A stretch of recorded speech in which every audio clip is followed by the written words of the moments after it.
Hello and welcome to this month's Market Compass. My name is James McCann. I'm the Senior Economist here at Edward Jones, and I'm happy to be joining as one of the hosts of this monthly video series.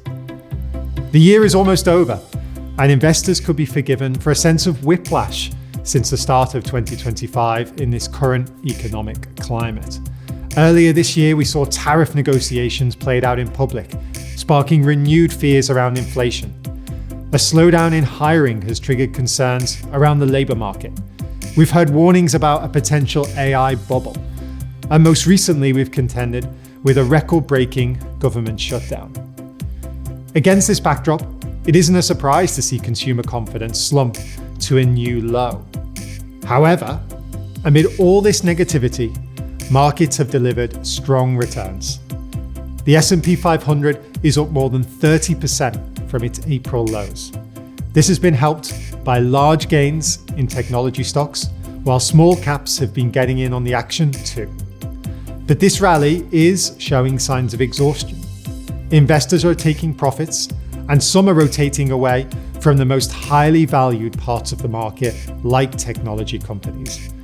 That said, the markets are still well up on 2025 so far. So how can we reconcile the seeming contradiction between the gloomy news cycle and this solid market? Well, I'd suggest three explanations. First, despite the headlines, the economy remains resilient. Businesses have so far adapted to higher tariffs. They're adjusting their supply chains considerably to lessen the impact while absorbing the increasing costs into their margins. Despite this headwind, earnings reports this year have been stronger than expected, indicating that firms remain highly profitable. Meanwhile, households look well placed to manage a gradual uplift in inflation from tariffs. Rising asset prices, such as home values, 401k accounts, and broker accounts, have helped boost the wealth of the household sector. This provides a helpful buffer for consumers to enable them to weather shocks like inflation without pulling back materially on their day-to-day spending. The upshot is that the US economy is a tough nut to crack. Economist concerns around a potential recession in recent years have consistently proved too gloomy. This year has been no exception to that. Second, the Fed is taking its foot off the brakes. Interest rates have fallen from a peak of more than 5% last year to around 4% now. We expect that trend to continue, and rates should get down to around 3.5% next year. This adjustment should help the US economy. Lower interest rates encourage new borrowing and investment, while also lessening the burden of current debt. Small cap companies tend to benefit the most from these dynamics, which has been reflected in their strong performance in recent months, even if they have stumbled a little more recently. Finally, markets don't always focus on short-term swings in the economy. A good deal of attention this year has been centered on AI, the investment cycle powering its development, and the expected long-term payoffs of this potentially transformative technology.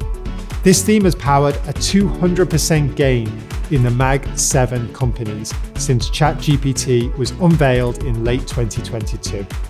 And it's pushed the market cap of Nvidia to around $5 trillion. That's larger than the UK's annual GDP. Bringing this all together, a resilient economy, rate cuts, and a burgeoning AI boom have all helped the market shake off the gloom this year. As we look at 2026, it is certainly possible that we see some bumps. Markets have moved a long way in a short space of time, stretching valuations and raising the risk of a near-term pullback. Recently, we have seen some signs of these dynamics in technology stocks.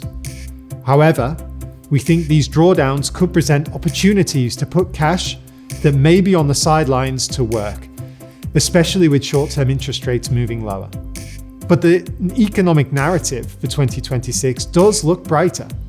Households seem set to enjoy larger tax refunds in April based on legislation passed this year, with businesses also benefiting from tax changes, particularly around their investment expenses. Meanwhile, rates are expected to continue to drift lower, and some of the negative impacts around shifting trade policy should hopefully fade. Overall, this appears to be a supportive backdrop for corporate earnings, with few signs of the AI investment boom slowing. Given these fundamentals, it could be a good time to tolerate a little bit more risk in your portfolio. Investors could consider turning up the dial on equity holdings, preferring a diversified mix of large and mid-cap US stocks and international mid-cap and emerging market equities too. Conversely, investors could consider dialing down holdings of typically more defensive investments like bonds, especially following the large reduction in interest rates seen over recent years, which has lessened their attractiveness and lowered their return potential. Speak to your financial advisor to determine what changes, if any, you might consider as we look ahead to 2026.